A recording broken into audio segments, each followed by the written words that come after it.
নবম pay scale ধৈর্যের বিনিময়ে স্থায়ী সমাধানের পথে। 9th pay scale new update 2026। সর্বশেষ আপডেট পেতে চ্যানেলটি সাবস্ক্রাইব করে রাখুন। আজকের আলোচনায় নবম পে স্কেল নিয়ে অর্থ উপদেষ্টার কার্যালয়ে যে রিপোর্ট ভিত্তিক বিশ্লেষণ চলছে, সেটাকে বলা যায় সিদ্ধান্তের আগে সবচেয়ে বাস্তবধর্মী ধাপ। এখানে আর শুধু দাবি বা আশ্বাসের কথা নেই, বরং সংখ্যা, ব্যয় এবং বাস্তবায়নের চাপ সবকিছু একসাথে টেবিলে আনা হয়েছে। অর্থ উপদেষ্টার আলোচনায় প্রথমেই উঠে আসে কেন নবম পে স্কেল এখনও চূড়ান্ত হয়নি। তিনি ব্যাখ্যা করেন, আগের পে স্কেলগুলোর অভিজ্ঞতা থেকে সরকার দেখেছে তাড়াহুড়ো করে ঘোষণা দিলে পরে বাস্তবায়নে জটিলতা তৈরি হয়। সে কারণেই এবার প্রতিটি দিক রিপোর্ট আকারে যাচাই না করে কোনো চূড়ান্ত সিদ্ধান্তে যেতে চাইছে না। আজকের আলোচনায় যে রিপোর্টটি বেশি গুরুত্ব পেয়েছে সেটি মূলত সরকারি ব্যয় সংক্রান্ত। নতুন পে স্কেল কার্যকর হলে বার্ষিক কত অতিরিক্ত অর্থ লাগবে, কোন কোন গ্রেডে সবচেয়ে বেশি চাপ পড়বে, পেনশন, ভাতা ও আনুষঙ্গিক সুবিধা মিলিয়ে মোট ব্যয়ের পরিমাণ কত হতে পারে। এই সব তথ্য এখন একাধিক টেবিল ও হিসাবের মাধ্যমে উপস্থাপন করা হচ্ছে। অর্থ উপদেষ্টা স্পষ্ট করেন, শুধু বেতন বাড়ালেই দায়িত্ব শেষ নয়। বেতন বাড়ার সাথে সাথে বাজারে প্রভাব পড়বে। মূল্যস্ফীতি বাড়লে কর্মচারীর প্রকৃত সুবিধা আবার কমে যাবে। তাই নবম পে স্কেল এমনভাবে করতে হবে যাতে অন্তত কয়েক বছর কর্মচারীরা বাস্তব উপকার পান। আজকের আলোচনায় আরেকটি গুরুত্বপূর্ণ বিষয় ছিল টাইমলাইন। রিপোর্টে দেখানো হয়েছে, যদি জানুয়ারি বা ফেব্রুয়ারিতে ঘোষণা দেওয়া হয় তাহলে বাজেট ব্যবস্থাপনায় কী ধরনের সমন্বয় দরকার হবে।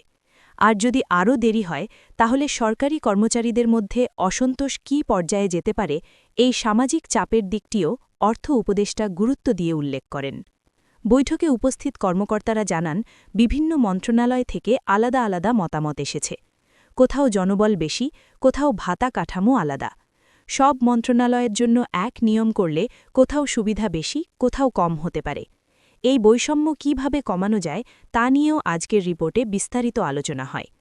অর্থ উপদেষ্টার কথায় বোঝা যায়, সরকার এবার শুধু কর্মচারীদের কথা ভাবছে না, একই সাথে রাজস্ব আয়, উন্নয়ন প্রকল্প এবং সামগ্রিক অর্থনীতির ভারসাম্য হিসাব করছে। তিনি বলেন, নবম পে স্কেল এমন হতে হবে যাতে সরকার কয়েক বছরের মধ্যে আবার নতুন পে স্কেলের চাপে না পড়ে। আজকের আলোচনায় একটি স্পষ্ট বার্তা আসে, নবম পে স্কেল নিয়ে সিদ্ধান্ত আর অনিশ্চিত নয়, বরং কোন মডেলে বাস্তবায়ন হবে সেটাই এখন মূল প্রশ্ন। রিপোর্টগুলো প্রায় প্রস্তুত। শেষ ধাপে এখন রাজনৈতিক ও প্রশাসনিক সম্মতি মিলিয়ে দেখার কাজ চলছে। অর্থ উপদেষ্টার আলোচনার ভাষা থেকে এটুকু পরিষ্কার, সরকার ঘোষণা দিতে চায় এমন সময়ে যখন তার সঙ্গে সঙ্গে বা নির্দিষ্ট সময়ের মধ্যে কার্যকর করা সম্ভব হবে। শুধু ঘোষণা দিয়ে অপেক্ষায় রাখার পুরনো পদ্ধতি এবার আর রাখতে চায় না। সব মিলিয়ে আজকের আলোচনা থেকে যে ধারণা পাওয়া যায়, নবম পে স্কেল এখন আর কাগজে আটকে নেই। রিপোর্টের ভেতর দিয়ে তা বাস্তব সিদ্ধান্তের দিকে এগোচ্ছে। সময় নিয়ে ধৈর্য ধরতে হলেও এই ধাপ পেরোলেই চূড়ান্ত ঘোষণা অনেকটাই কাছাকাছি বলে মনে করছেন সংশ্লিষ্টরা। ঠিক আছে, একই ধারাবাহিকতা ও ভাষা ধরে আরও বিস্তারিতভাবে বাড়াচ্ছি। আগের লেখার সঙ্গে স্বাভাবিকভাবেই যুক্ত হয়ে যাবে এমনভাবে দিচ্ছি। আজকের আলোচনায় রিপোর্ট ভিত্তিক বিশ্লেষণের আরেকটি দিক বিশেষভাবে গুরুত্ব পায়, তা হল বাস্তবায়ন সক্ষমতা। অর্থ উপদেষ্টার কার্যালয়ে স্পষ্টভাবে বলা হয়, পে স্কেল কাগজে যতই সুন্দর হোক, মাঠ পর্যায়ে বাস্তবায়ন করা না গেলে সেটি শেষ পর্যন্ত সমস্যাই তৈরি করবে।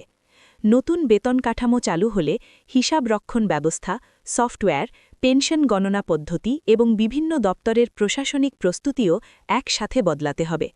এই পরিবর্তনগুলো করতে কতটা সময় লাগবে, কতটা প্রশিক্ষণ প্রয়োজন হবে, সেই বিষয়গুলোও আজকের রিপোর্টে অন্তর্ভুক্ত করা হয়েছে। আলোচনায় উঠে আসে যে আগের পে স্কেল বাস্তবায়নের সময় অনেক দপ্তরে মাসের পর মাস বকেয়া হিসাব ঝুলিছিল। কেউ ঠিকমতো নতুন বেতন পাচ্ছিল না, কেউ আবার ভুল গ্রেডে টাকা পাচ্ছিল। এই ধরনের অভিজ্ঞতা থেকে শিক্ষা নিয়ে এবার সরকার চায় ঘোষণা ও বাস্তবায়নের মধ্যে যেন খুব বেশি ফাঁক না থাকে। অর্থ উপদেষ্টা বলেন, কর্মচারীরা যেন ঘোষণার পর থেকেই একটি স্পষ্ট রোড ম্যাপ দেখতে পান। আজকের বৈঠকে মধ্য ও নিম্ন গ্রেডের কর্মচারীদের বিষয়টি আলাদা করে আলোচনায় আসে। রিপোর্টে দেখানো হয়েছে, মূল্যস্ফীতির চাপ সবচেয়ে বেশি পড়ে এই স্তরের কর্মচারীদের উপর। বাসা ভাড়া, শিক্ষা ব্যয়, চিকিৎসা খরচ সব মিলিয়ে তাদের মাসিক ব্যয়ে যেভাবে বাড়ছে তার সঙ্গে বর্তমান বেতন কাঠামোর সামঞ্জস্য নেই। নবম পে স্কেলে এই স্তরের কর্মচারীরা কিভাবে তুলনামূলকভাবে বেশি বাস্তব সুবিধা পেতে পারেন তা নিয়ে বিকল্প প্রস্তাবও আলোচনায় আসে। একই সাথে উচ্চ গ্রেডের অধিকারীদের বিষয়েও আলাদা বিশ্লেষণ করা হয়। তাদের ক্ষেত্রে শুধু বেতন নয়, দায়িত্ব, সিদ্ধান্তের চাপ এবং আন্তর্জাতিক তুলনার বিষয়টি সামনে আনা হয়। রিপোর্টে উল্লেখ করা হয়, প্রশাসনের শীর্ষ পর্যায়ে প্রতিযোগিতামূলক ও সম্মানজনক কাঠামো না থাকলে দক্ষ জনবল ধরে রাখা কঠিন হয়ে পড়ে। এই ভারসাম্য বজায় রাখাই নবম পে স্কেলের অন্যতম বড় চ্যালেঞ্জ হিসাবে চিহ্নিত করা হয়। আজকের আলোচনায় রাজস্ব আয়ের সম্ভাব্য চিত্র উপস্থাপন করা হয়। পরবর্তী কয়েক বছরে কর আদায়, আমদানি রপ্তানি, বৈদেশিক সহায়তা এবং সামগ্রিক অর্থনীতির সম্ভাব্য হিসাব রিপোর্টে যুক্ত করা হয়েছে। এই আয় কাঠামোর সঙ্গে নবম পে স্কেলের ব্যয় কীভাবে সামঞ্জস্যপূর্ণ হবে সেটি নিয়ে অর্থ উপদেষ্টা বিস্তারিত আলোচনা করেন। তিনি স্পষ্ট করেন, ঘাটতি বাড়িয়ে বা ঋণের উপর অতিরিক্ত নির্ভর করে পে স্কেল বাস্তবায়নের পথে সরকার হাঁটতে চায় না।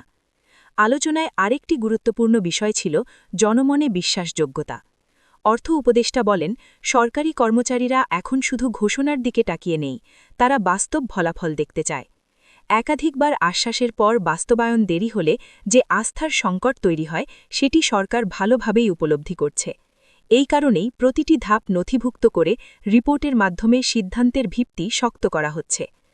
বৈঠকে উপস্থিত কর্মকর্তারা আরও জানান, শ্রম বাজার ও বেসরকারি খাতের বেতন কাঠামোর সাথেও তুলনামূলক বিশ্লেষণ করা হচ্ছে, যাতে সরকারি চাকরি একদিকে যেমন স্থিতিশীল থাকে, অন্যদিকে যোগ্য ও দক্ষ জনবল আকৃষ্ট করার সক্ষমতাও বজায় থাকে।